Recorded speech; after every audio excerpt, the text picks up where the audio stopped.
तो बस गोपाल के बाहर जाने की राह देखते रहो।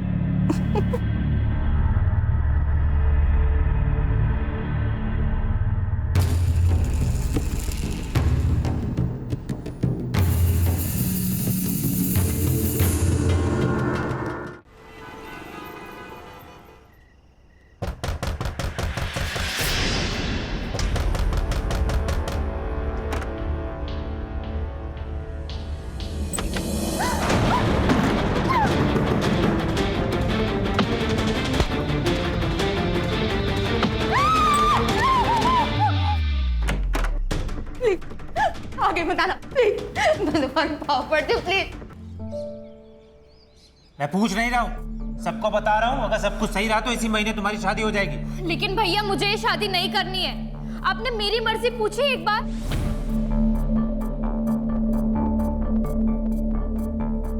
मैं अपनी पसंद से ही शादी करूंगी, बच्ची नहीं हूं मैं। हाँ हाँ, हमें पता है कि तू बड़ी हो गई है और तेरे कारनामे भी बड़े हो गए। सुन लड़की, जो तेरे भैया कह रहे हैं ना, वो चुपचाप मान ले, उसी में ही सुखी रहेगी, नहीं तो जिंदगी भर रोती रहेगी।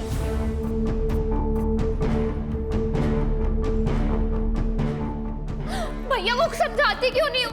कुछ बोलो ना प्लीज।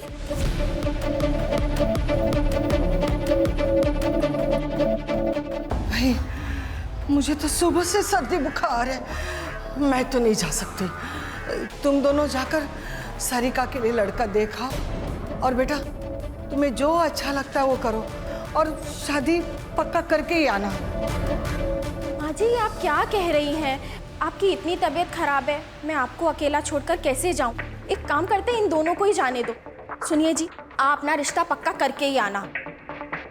इस नेक काम में देर नहीं होनी चाहिए। हाँ,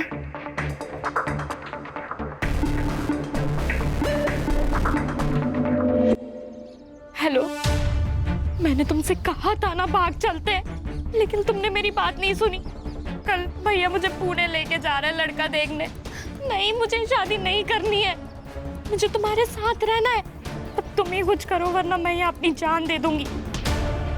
भाभी नहीं, भाभी नहीं। तुझे मना किया था इससे बात नहीं करने के लिए, तू नहीं सुनेगी। रुक, तुझे बताती हूँ। गोपाल, ये देखो तुम्हारी बहन के कारनामे। मना किया था ना तुमने बात करने से, फिर भी नहीं सुधरी है। तुम्हारे खानदान का नाम खराब करके रहेगी। अरे कुछ करो, उसका नाम खराब करके रहेगी। आई अभी नहीं आ सकती मैं, कुछ ही दिनों में मेरे ऑफिसर्स के एग्जाम है। एग्जाम पास कर ली ना, पोस्ट भी बढ़ जाएगी और सैलरी भी।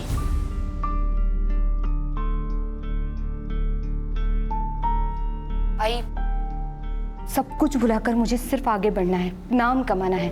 लेकिन जो कुछ तेरे साथ हुआ है, क्या तू उसे भुला पाएगी? कोशिश तो करनी पड़ेगी ना आई, तू बस चिंता मत कर, मैं संभाल लूंगी उसे। मैं जो कुछ भी कर रहा हूँ तेरे भलाई के लिए कर रहा हूँ, समझी? चल। भैया नहीं समझाया ना तुझे? नहीं करनी चाहती है भैया, समझो। बैठ। चलो भैया।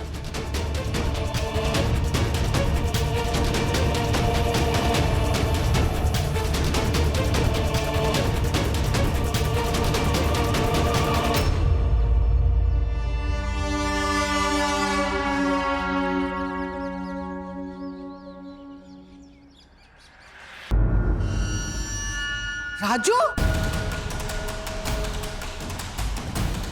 तू यहाँ क्या कर रहा है? हाँ, निकल यहाँ से, निकल। माँ, ये मेरा भी घर है, अगर हूँ तो आपका बेटा ना माँ। माँ मत बोल मुझे। तेरे जैसा बेटा किसी को ना मिले। दारू, सिगरेट सब करता है, ऊपर से तूने वो भी किया जिसे हम किसी को बता नहीं सकते। क्या किया मैंने?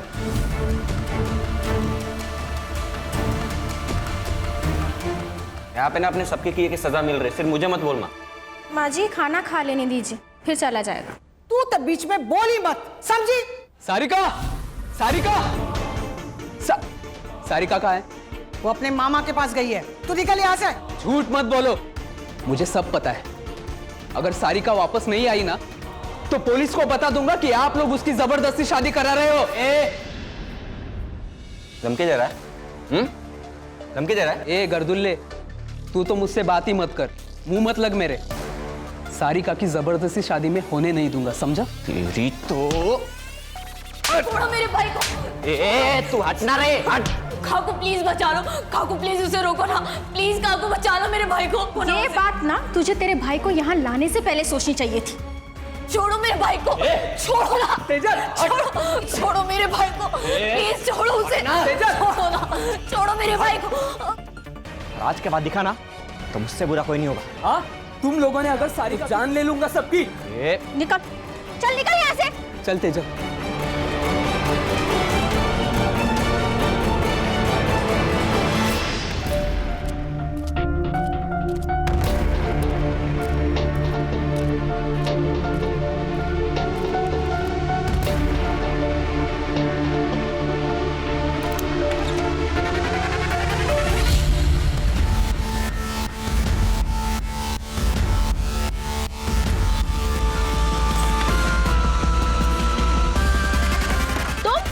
तुम यहाँ क्या कर रहे हो?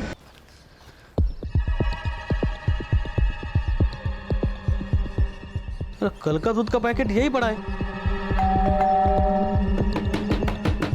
भाभी, अरे सुरेश, क्या हुआ? ये कल का दूध का पैकेट यही पड़ा है और कोई दरवाजा भी नहीं खोल रहा। रुको, मैं राजू को फोन करता हूँ।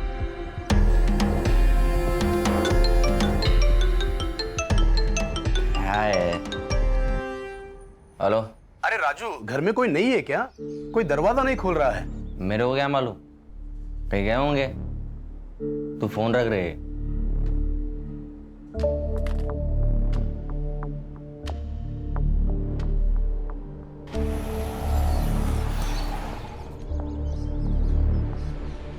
अरे गोपाल भाऊ, घर में कोई नहीं है क्या?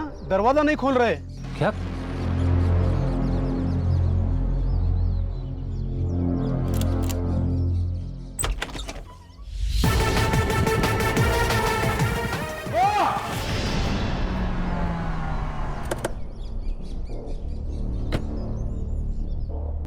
आप दोनों बाहर बैठिए जरा प्लीज।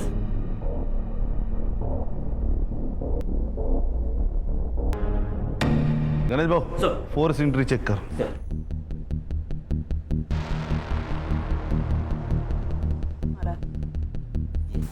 और शायद ये कातिल घर वालों को जानता है। सर, मुझे लगता है मर्डर का मोटिव कुछ अलग है। ये जो रॉबरी दिखाई जा रही है वो हमारे आंखों में धूल झोंकने के लिए।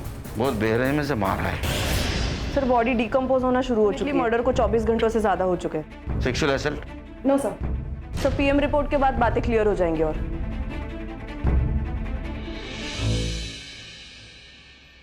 सर लॉक्ड है। आईटी डिपार्टमेंट को भेज दो, डाटा रिकवर करवा। बॉडी को पीएम के लिए भेज दो। जी सर। उसके बाद में पता चलेगा। सर ये मेरी बहन है सारी। कब? फिलहाल ये रॉबरी का केस लग रहा है। हम लोग इन्वेस्टिगेशन शुरू करते हैं। घर से क्या क्या गया? सर 3 लाख कैश और कुछ ज्वेलरी। कौन कौन रहता है घर में? सर मैं, मेरी बहन, मेरी माँ और मेरी बीवी रहते। एक छोटा भाई है, उसको माँ ने घर से निकाल दिया। क्यों? सर हम मांस मच्छी नहीं खाते। वो सर नॉन वेज, शराब, ड्रग सब लेता है। 4-5 साल पहले वो घर से चला गया था। आता है कभी कभी सर, लेकिन हम में से कोई उससे बात नहीं करता।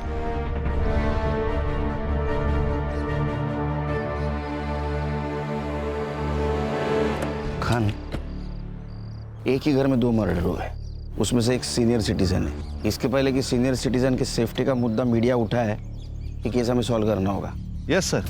सर, इस एरिया में सीसीटीवी कैमरा है कि नहीं वो चेक करता हूँ और पड़ोसियों से भी पूछताछ करता हूँ। संग्राम, ये गोपाल से ज्वेलरी की फोटोग्राफी लेना और आसपास के ज्वेलरी शॉप में सर्कुलेट कर देना। सर। और कोई बेचने आए तो जल्दी से इन्फॉर्म करने के लिए बोलना। अरे राजू, चलो बोलो क्या, फैमिली मैटर लग रहा है। सर, वो राजू है ना, एक नंबर का टपोरी है सर। तो खुद के घर में भी ऐसे आता है जैसे घर में कोई चोर घुस रहा हो। कभी हेलमेट पहन के, सर पे रुमाल बांध के, और जब देखो तब नशे में धूत रहता है साहब। कुछ दिन पहले बहुत झगड़ा हुआ था सर। वो सारिका की दोस्त तेजल और उसका भाई दोनों यहाँ पे आए हुए थे। तब राजू और मधु ने उन्हें मार मार के घर से भगा दिया था। क्यों? प्यार का चक्कर था शायद। सारिका की शादी की बात को लेकर झगड़ा हो रहा था। सारिका से दूर रहने की धमकी दी थी मधु ने तेजल के भाई को। क्या चल। आज के बाद दिखा ना तो मुझसे बुरा कोई नहीं होगा। तुम लोगों ने अगर सारिका की जबरदस्ती शादी की ना तो जान ले लूंगा सबकी। गोपाल के ज़्यादा दोस्त नहीं है सर। हाँ, एक उमेश नाम का बंदा है, मार्केट में दोनों साथ में काम करते हैं। उसका काफ़ी आना जाना भी है उसके घर पे। साहब मैं तो खुद शॉक्ड हूँ। शांति चाची तो माँ जैसी थी। गोपाल तो मेरे भाई से भी बढ़कर है साहब। अब वो पुणे के रिश्ते के बारे में मैंने ही बताया था उसे। मुझे लगा भाभी और चाची साथ में जाएंगे, नहीं तो मैं खुद चेक कर आता ना। सर मैं अपनी माँ को क्यों मारूंगा? अरे पैसा बहुत बुरी चीज होती है, वो रिश्ते नाते कुछ नहीं देखती। और तू तो ये सुट्टे वाला है ना। गंजेड़ी नशेड़ी बेवड़ा, तेरे ऊपर कैसे भरोसा करेंगे? मैं अपने पैसे की पीता हूँ सर, और अपने फैमिली को मार दो इतना आउट नहीं रहता मैं। अच्छा, ये शांति देवी और मधु इसको कब मिला था आखिरी बार? 4 से 5 दिन पहले मिला था। इसके बाद मैं उनसे कभी मिला नहीं। मेरा फैब्रिकेशन का अपना धंधा है। तेरा इतना बड़ा घर है, तू अकेला बाहर क्यों रहता है? आपको क्या करना उससे? तुम इससे बात कर। मेरा मतलब है सर कि मेरी लाइफ है, मेरी मर्जी, कुछ भी करो। निकल निकाल। जर जास्त शहाणा है की कुंडल निकालो सर।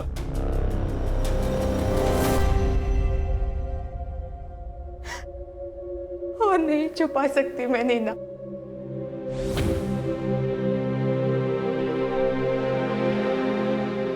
तंग आ गई हो इस सब से।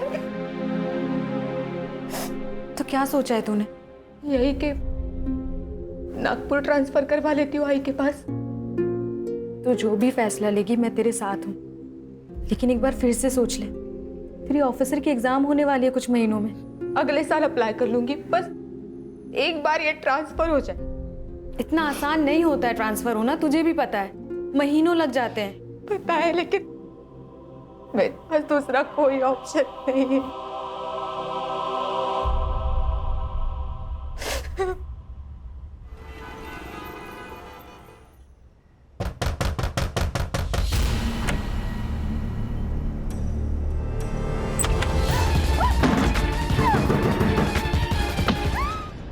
सर मैंने राजू के स्टेटमेंट क्रॉस चेक किए, वो तीनों दिन फैब्रिकेशन की शॉप में ही था।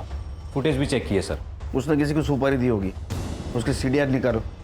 सर गोपाल के घर के बाहर कोई सीसीटीवी नहीं है। वो चोरी के गहनों का क्या हुआ? सर उस दिन डिटेल ले नहीं पाया, उनकी हालत बहुत ख़राब थी। डिटेल्स लेता और सर्कुलेट करता हूँ। देखो गणेश बाबू, चोरी के गहने खरीदी करने वाला भी चोर होता है। अगर तुम्हारे पूछताछ को अच्छी तरह रिस्पॉन्ड नहीं कर रहा होगा तो एग्रेसिवली पूछताछ करो उसकी। Sir excuse me. हाँ काकू। बेटा मेधा कहाँ है? वो तो नागपुर आई है ना। नहीं तो।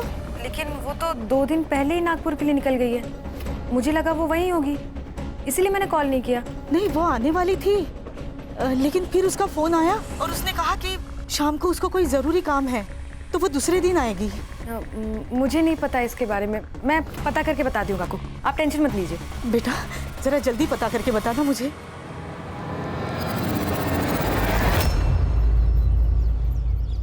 मैंने भी उसे 2 दिन से नहीं देखा।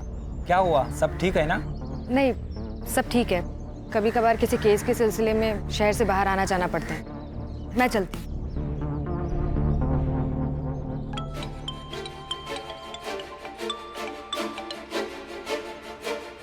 हाँ बोल। मेधा का 2 दिन से पता नहीं चल रहा है। देख, वो जिंदा रही या मर जाए मुझे कोई फर्क नहीं पड़ता। और सुन, दोबारा मुझे फोन मत करना।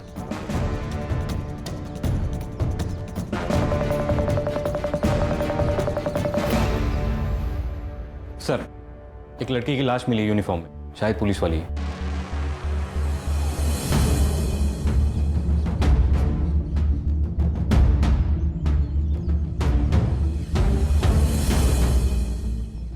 चल चलो पीछे हटो। हम पुराने दोस्त थे। वंकर पुलिस स्टेशन में इसकी पोस्टिंग हुई थी। इसकी माँ से 2 दिन से फोन में था। संभालो नहीं ना अपने आप को। हर्षा चेक करो।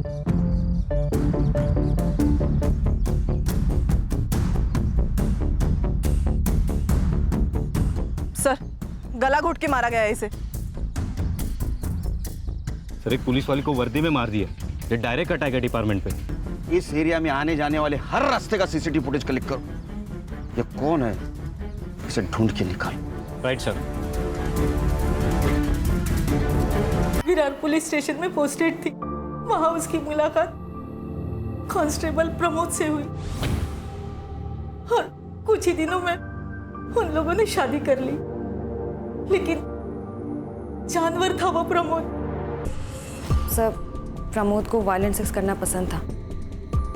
डिवोर्स फाइल की थी? हाँ सर, मेधा ने वर्तक नगर पुलिस स्टेशन में आके डिवोर्स फाइल किया था। यहाँ तक कि वर्तक नगर पुलिस स्टेशन में ट्रांसफ़र भी लिया था, लेकिन वो प्रमोद से बच नहीं पाई। वो उसे यहाँ भी आकर डराता था, धमकाता था, इसलिए मेधा ये सब छोड़कर नागपुर जाने वाली थी। नीना, आइए काकू।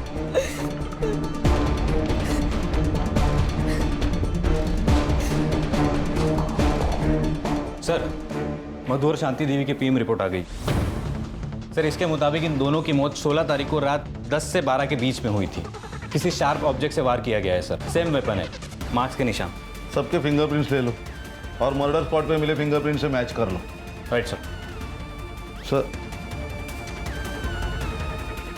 सर मैं मेधा की मौत के बारे में सोच रहा था।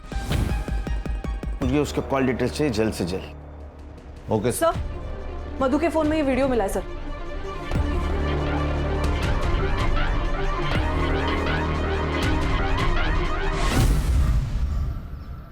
सारिका का किसी के साथ अफेयर चल रहा था? मुझे नहीं पता सर, हमारे कॉलेज का ही कोई लड़का है। दोस्त थी ना तो उसकी? तुझे नहीं पता? मुझे नहीं पता मैडम।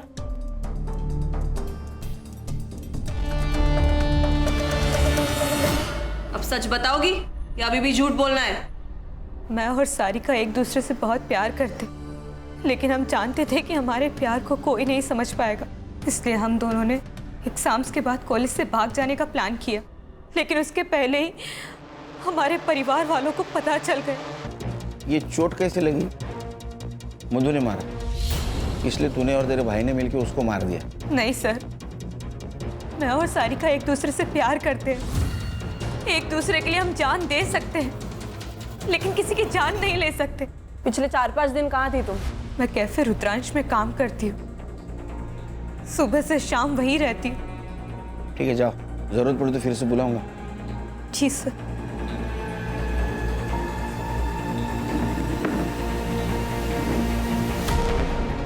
सर ये लड़की सच बोल रही थी, कैफे में ही काम करती है, मैंने बात की ओनर से। लेकिन इसके ऊपर भरोसा नहीं रख सकते संग्राम, क्योंकि सारिका के घर वाले इन दोनों को मिलने नहीं दे रहे थे। वो वीडियो भी उनके हाथ लग चुकी थी और वो सारिका के लिए लड़का भी देख रहे थे। तो हो सकता है गुस्से में आकर तेजल ने उन दोनों को मार दिया और हमें भटकाने के लिए रॉबरी की हो सर। सर, मेधा के सीडीआर के हिसाब से उसकी माँ प्रमोद, नीना, इसके अलावा वर्तक नगर पुलिस स्टेशन का दीपक शिंदे, उसके साथ बातें होती थी। उसके हमने चैट रिकवर किए, ये रहे।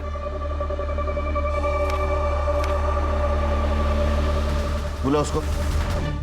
सर मेधा ने प्रमोद की वजह से ही ट्रांसफर लिया था, लेकिन प्रमोद उसे फिर भी परेशान कर रहा था। उसने खुद बताया तुमको? नहीं सर, उसने नहीं बताया, लेकिन मैंने एक दिन उसके हाथ पे बेल्ट के निशान देखे थे।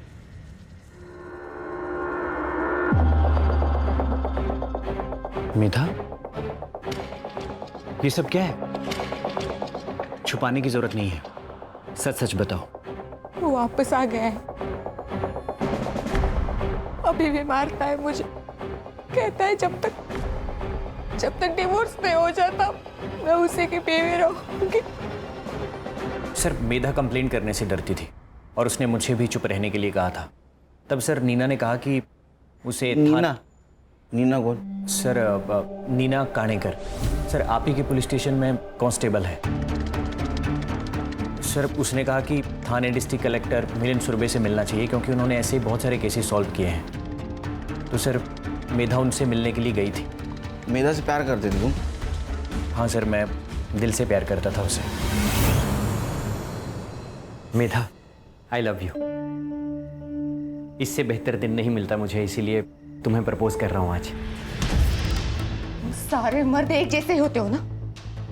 तुम लोगों को बस एक ही चीज चाहिए। मेधा, देखो तुम गलत सोच रही हो। मैंने तो सिर्फ अपनी फीलिंग बताई है।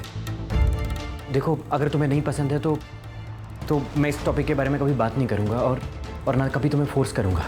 I promise. Sorry sorry Deepak. Actually आजकल मेरे साथ हर कोई बस यही कर रहा है, तो मैंने। कौन? प्रमोद?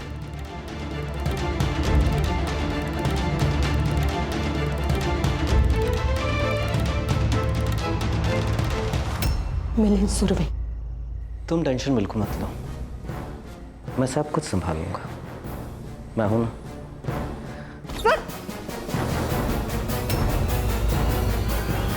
उस दिन अगर उसकी बीवी नहीं आती तो पता नहीं वो मेरे साथ क्या कर देता। मैं दीपक बस मैं नागपुर जाना चाहती हूँ आई के पास। मुझे किसी पे भरोसा नहीं, किसी पे विश्वास नहीं, मुझे यहाँ नहीं रहना। ये मेधा ने कब बताया तुम्हें? सर 4 दिन पहले। सर वो एडमिन को 2 लाख रुपए भी देने वाली थी ट्रांसफर के लिए। और सर मेधा ने यह भी कहा था कि वो अपनी ज्वेलरी बेचने जा रही है। तुम कहाँ थे पिछले 4 दिन? सर मैं बर्तक नगर में था सर, एमएलए की सिक्योरिटी में। ठीक है, जरूरत पड़ी तो फिर से बुलाऊंगा। ठीक है, थैंक यू सर। जय हिंद। जय। तुमने मेधा को मिलिंद सूर्य के पास भेजा था, बताया नहीं? सर मुझे ये बात इतनी बड़ी नहीं लगी। मिलिंद सर काफ़ी अच्छे इंसान हैं। उन्होंने मेरी प्रॉपर्टी डिस्प्यूट में हेल्प की थी, तो इसलिए मैंने उसे रिकमेंड किया। उसी मिलिंद सुरवे ने मेधा का एडवांटेज लेने की कोशिश की थी। सर मेधा ने मुझे इस बारे में कुछ नहीं बताया। उन्होंने तुम्हारे कभी? नहीं सर, नो वे। खान, तुम और हर्षा मधु और शांति देवी की केस पे काम करो। सर। मैं संग्राम और नीना मेधा के केस पे काम करते हैं। ये सब झूठ है। रोज़ाना कई औरतें आती हैं मेरे पास हेल्प करने के लिए। आप किसी से भी पूछ सकते हैं। अब जब वो इंसान ही नहीं रहा तो उसके कंधे पे बदनामी की बंदूक रखकर कोई भी गोली चला सकता है। आपने उसके साथ जबरदस्ती नहीं की। आई नो, हम दोनों बेडरूम में ही थे, लेकिन आपको बताना चाहूँगा कि मेरे बेडरूम में ही मेरा स्टडी टेबल था, इसलिए मैं वहीं पर था। इसलिए मेधा भी वहीं पर आई, बात की और चली गई। ठीक है सर, थैंक यू।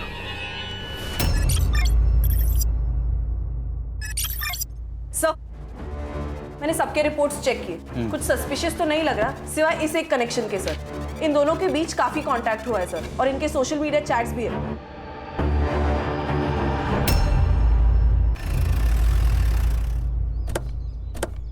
कुत्ते की दुम साल भर पाइप में डाल के रखो तो भी टेढ़ी की टेढ़ी रहती है। ये मिलिंद कुत्ते की दुम है सर।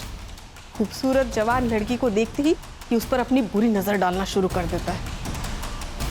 वो मेघा, वो अक्सर हमारे घर आया करती थी, खासकर तब जब मैं घर पे नहीं होती थी। मेधा, हर रिश्ते को एक मौका देना होता है। तुम भी अपने रिश्ते को एक मौका दो। जानो प्रमोद क्या चाहता है। प्रमोद तुम्हारा हाथ पकड़ना चाहता है। किस मुंह से बताएं सर? एक इज्जती तो सब कुछ है हमारे लिए। मधु को सबसे पहले उसके बारे में पता चला, उसके बाद उसने माँ को बताया। माँ मैं बीमार नहीं हूँ। किसी को लड़के पसंद होते, किसी को लड़की। इसमें कुछ गलत बात नहीं है और ये तो नेचुरल है ना माँ। तेरा दिमाग ठिकाने पे है क्या? क्या बोल रही है? अरे हम समाज में क्या मुंह दिखाएंगे? मुझे समाज की परवाह नहीं है माँ, बस आपको और भैया को मंजूर हो, इतना काफी है मेरे लिए। पूरे खानदान का नाम मिट्टी में मिला दिया। समाज थूके मारे ऊपर। बोल आज के बाद नहीं मिलेगी उससे। बोल। मैं मिलूंगी, 10 बार मिलूंगी, 100 बार मिलूंगी। उसने हमारी बात नहीं मानी। शादी के अलावा हमारे पास कोई ऑप्शन नहीं थी। तुम्हें क्या लगता है तेजल ने इस बात का गुस्सा निकाला होगा? हाँ सर, उसको पाने के लिए कुछ भी कर सकती है, जान भी ले सकती है। सर माँ और भाभी को मार के हमें क्या मिल जाता? हमें तो भागना था यहाँ से। हमने सब कुछ प्लान कर लिया था, बस एक अच्छे मौके की तलाश में थे हम दोनों। और वो मौका तुम्हें शांति देवी और मधु की वजह से नहीं मिल रहा था, इसलिए तुमने और उसने मिलके उन दोनों को मार दिया। लेकिन आप मुझ पे क्यों शक कर रहे हैं? आप जाके गोपाल भैया से पूछताछ करिए ना, उन्होंने ही मारा होगा उन दोनों को। लेकिन वो तो तुम्हारे साथ था ना। हाँ हम साथ गए थे यहाँ से, लेकिन दूसरे दिन गोपाल भैया पूरा दिन गायब थे। अगली सुबह आए फिर। मैंने पूछा कहाँ गए थे तो कुछ नहीं बताया। और वैसे भी उनके पास तो मोटिव भी था दोनों को मारने का। मोटिव? क्या मोटिव था? भाभी का अफेयर चल रहा था। ये बात भैया को पता चल गई थी। गुस्सा नहीं आएगा किसी को भी सर।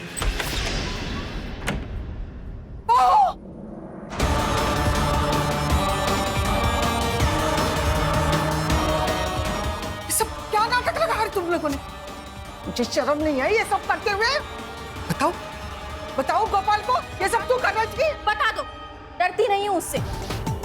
वैसे भी मैं राजू के साथ अपनी मर्जी से सोती हूँ, वो मेरे साथ कोई जबरदस्ती नहीं करता। तू गोपाल की बीवी है, बीवी और शादीशुदा औरत। माजी, शादीशुदा औरत के भी अपने सपने होते हैं, लेकिन आपका बेटा तो खैर। क्या कमी है मेरे बेटे में? आप खुद ही जाके उससे पूछ लो ना। फिर बहुत ज्यादा झगड़ा हुआ उस दिन माँ और भाभी के बीच, इसलिए इसी गुस्से में बदला लेने के लिए मेरे कमरे में एक मोबाइल छुपा दिया और फिर वीडियो निकाल लिया, ताकि सबका ध्यान वहां से भटक के मेरे ऊपर आ जाए। वो वीडियो देख के माँ तो चुप रही, तभी शायद गोपाल भैया को कुछ नहीं बताया। पर सर मुझे ऐसा लगता है ना कि गोपाल भैया को पहले से ही सब कुछ मालूम था। क्या रे, डोमेस्टिक वायलेंस करना क्राइम है, पता नहीं तेरे को? सर मुझे वायलेंट तरीके से करना अच्छा लगता है सर। मैं मेधा को पाना चाहता था, लेकिन वो मान ही नहीं रही थी। लेकिन शपथ सर मैंने कुछ नहीं किया सर। कुछ छुपा रहा ना, अभी बता दे।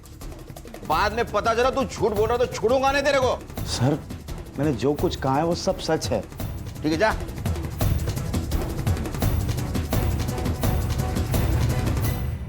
सर 16 तारीख को गोपाल की सेलफोन लोकेशन पुणे के किसी आउटस्कर्ट्स एरिया में थी। वहाँ ठीक 12 बजे उसका फोन स्विच ऑफ हुआ और उसके एग्जैक्टली 24 घंटे बाद उसका फोन स्विच ऑन हुआ। ये बात तो तय है सर कि वो पुणे में नहीं था 16 तारीख को। वो गोपाल को लेके आ।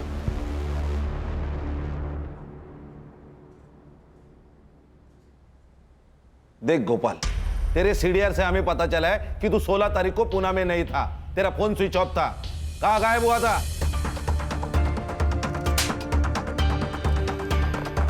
बताता हूँ सर। सर अकेले में बात कर सकता हूँ? अरे मैं अकेला इसे समझ और बोल। सर मैं बिरोही आयुर्वेदिक मेडिकल सेंटर गया था। मैं इम्पोर्टेंट हूँ सर। मुंबई के बाहरी इलाके के पास ये सेंटर है। मैं पूरा दिन वहाँ पे ट्रीटमेंट के लिए था, शाम को वापस आ गया। पर तू पहले क्यों नहीं बताया ये बात सर मैं कैसे सबको बता सकता था? सर मधु को भी ये बात शादी के बाद पता चली और हमारे बीच में कभी कोई संबंध नहीं था। और जब मैंने मधु और राजू को एक साथ बिस्तर पे देखा, पागल सा हो गया सर। पर मैं करता भी क्या सर? बस अब मैंने ठान लिया, कुछ भी हो जाए मधु को अपने पास वापस लाऊंगा। और सर इसीलिए मैं वहाँ पे ट्रीटमेंट के लिए जाता था। एड्रेस और नंबर ले लो सेंटर का। सर कंट्रोल रूम से कॉल था। किसी अननोन आदमी ने पीसीओ से इंफॉर्मेशन दी है। ये तेजल और उसका भाई राहुल कल रात को गोपाल के घर के पीछे की दीवार लांघकर अंदर घुसे थे। फेक कॉल भी हो सकते हैं। नहीं सर, लेकिन चांस लेके तो देखते हैं। सर एक काम करता हूँ, मैं नीना और हर्षा वहां जाके चेक करते।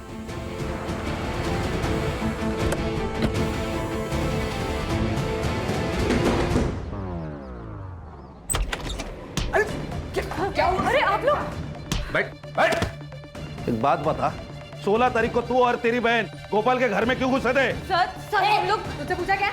खड़ी रहे पे। सर हम लोग वहां पे गए ही नहीं थे सर, सच में सर।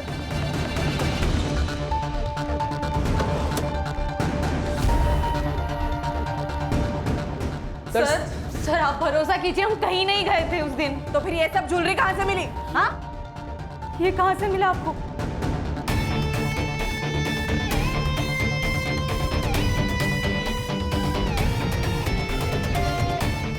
ये वही गहने हैं, ये शांति देवी के गहने जो उस दिन चोरी हुए थे। सर ये यहाँ पे कैसे आए हमें नहीं पता सर, सच में। ये तो माँ की ज्वेलरी है। पर ये आपको कहाँ से मिली? तुम्हारे गर्लफ्रेंड के घर से। आप झूठ कह रहे हैं। आप सिर्फ तेजल को फ्रेम कर रहे हैं ताकि हम दोनों साथ ना हो सके। तो ऐसा तो नहीं कि तुम दोनों ने मिलकर मधु और तुम्हारी माँ को मार दिया? नहीं सर, आप गलत समझ रहे हैं। सर, ये ज्वेलरी तो जूड़ी में थी, इसमें सिर्फ एक कंगन और एक झुमका मिसिंग है। शायद तेजल ने बेचे होंगे। एक काम करो, इनसे ज्वेलरी के सारे डिटेल्स ले लो। Okay sir. सर, मैंने सबके रिपोर्ट्स चेक किए, कुछ सस्पिशियस तो नहीं लग रहा सिवाय इस एक कनेक्शन के सर। इन दोनों के बीच काफी कांटेक्ट हुआ है सर, और इनके सोशल मीडिया चैट्स भी है।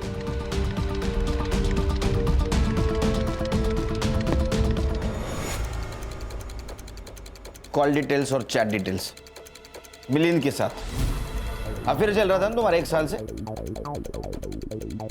हाँ सर, हम दोनों 1 साल से साथ में थे। मुझे वो हर चीज़ मिल रही थी जो मुझे चाहिए थी। रेखा को शक हो गया था, वो कभी भी ऑफिस आ जाती थी, इसलिए मैंने जानबूझकर मेधा को मिलिंद के पास भेजा ताकि उसका शक मेधा पर जाए, मुझ पर नहीं। तंग आ गई थी मैं अपने पति की रंगरेलियों से, और वो मेधा, उस मेधा के साथ तो मेरे पति का कोई तो चक्कर था। इसलिए प्लान बनाया ना आपने? ये हिस्ट्री शीटर सनी एडा के नंबर पे बात की क्यों? तो क्या करती मैं, क्या करती मैं? वो मेधा मुझसे मेरा पति छीनना चाहती थी। मैडम, आप जैसा सोच रही मेरे और सर के बीच में वैसा कुछ भी नहीं है, लेकिन हाँ, मेधा और सर का चक्कर चल रहा है। मेधा का आपसे कोई लेना देना नहीं है, लेकिन वो सिर्फ अपने बारे में सोचती है, और बिच्छू को मार देना ही उसका उपाय है। आप इससे कॉल करिए, यह आदमी आपकी शादी टूटने से बचा सकता है। तुमने मेधा को मारने की सुपारी दी थी? हाँ, दी थी। 50,000 एडवांस, और डेड बॉडी की फोटो मिलने के बाद बाकी के बचे हुए।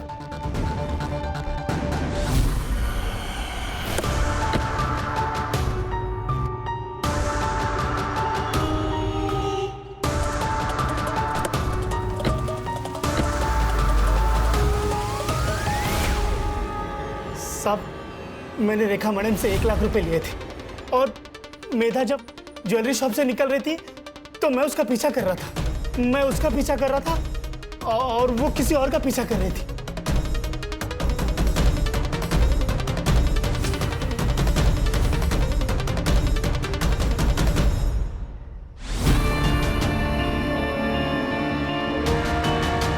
रेखा मैडम को दे दिया, मेरा पैसा मुझे मिल गया। वो कैप वाले आदमी का चेहरा देखा था क्या? साहब, कैप पहना था ना, तो चेहरा नहीं दिखा। संग्राम, उसको लेके जा। अगर ये सनी सच बोल रहा है तो मेधा जरूर किसी ज्वेलरी शॉप में गई थी। पता करो। सर, मैं बिरोई मेडिकल सेंटर भी गई थी। गोपाल सच कह रहा है सर। 16 तारीख को वो पूरा दिन वहीं पर था, 17 को सुबह वो वहां से निकला। सर, मुझे लगता है हम लोग डेड एंड पे आ गए। मैंने सबके रिकॉर्ड चेक किए, बैंक ट्रांजैक्शन डिटेल्स भी चेक किए, एलिबाई भी परफेक्ट है। मुझे लगता है इस केस में हमसे कुछ ना कुछ तो छूट रहा है। सर, मैंने ज्वेलरीज के फोटो सारे शॉप में दिखाए। अब ये बहुत बोलना, किसी ने पहचाना नहीं। सर, पहचाने, महेश ज्वेलर्स ने, और उसके पास मेधा के बारे में भी इंफॉर्मेशन है सर। सर, मेधा मैडम यहाँ उनकी ज्वेलरी बेचने आई थी, लेकिन उनके पहले ना एक आदमी भी आया था ज्वेलरी बेचने, बहुत जल्दी में था। सीसीटीवी फुटेज निकाल के रखा है ना? हाँ, है ना सर। जैसे आपका फोन आया ने, मैंने तुरंत निकाल के रखा। ये देखिए सर। दिखाए।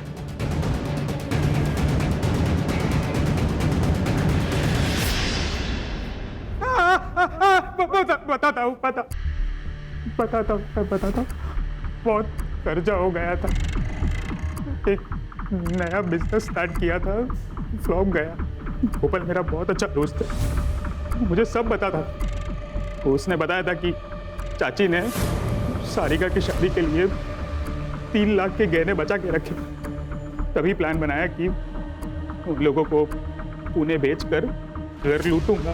चाबी कहाँ से मिली? साहब, जो बिजनेस फ्लॉप गया ना, वो ताले चाबी का बिजनेस था। होशियार निकला। मैं गोपाल के घर की चाबी की डुप्लीकेट की बनाने के लिए रात को उसके घर गया था और वहीं बैठ के मैंने चाबी बनाई। मुझे लगा घर में कोई नहीं होगा तो मैं चला गया चोरी करने। मुझे किसी को मारना नहीं था, पर अगर मैं उन लोगों को नहीं मारता, मुझे तेजल का सारा मैटर पता था। मैंने सोचा उसके ऊपर सारा ब्लेम डाल के मैं बच जाऊंगा, तो इसलिए उसके घर पे मैंने कुछ ज्वेलरी रख दी। तो तेजल पे ब्लेम आया इसलिए तूने पीसीओ से फोन किया ना?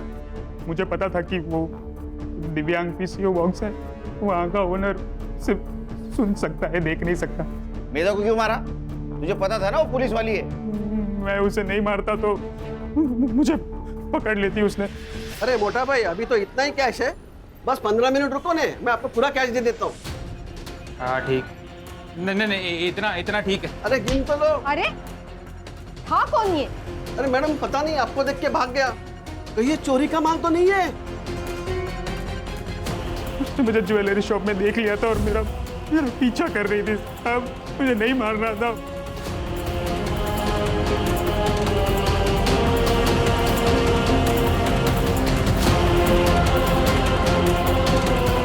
उसने मधु और शांति देवी के साथ साथ एक पुलिस वाली को भी मारा है, वो भी ड्यूटी पे थी उसको। तो यहाँ भी पीटेगा, अंदर भी पीटेगा, समझा? ले जाओ इसको। आराम करो साला। सर साल पे साल गुजर रहे हैं लेकिन इंसान बदल नहीं रहा है। प्यार तो प्यार होता है सर, किसी के साथ भी हो सकता है। कैसा है ना खान, जब हम किसी और से प्यार करते हैं तो उससे थोड़ा ज्यादा खुद से प्यार करना चाहिए, तो हम खुद के लिए लड़ सकते हैं। यहाँ गोपाल भी खुद के लिए नहीं लड़ सका, और मेधा वो तो पुलिस वाली थी, वो भी हार गई। करेक्ट सर, सिर्फ क्राइम करने वाला नहीं बल्कि क्राइम सहने वाला भी गुनहगार होता है। इसलिए एक चीज ध्यान में रखो, हमारे अंदर जो पुलिस वाला है उसको मजबूत रखना है, अपने इंडिविजुअल प्रॉब्लम से उसे डाइवर्ट नहीं होने देना है।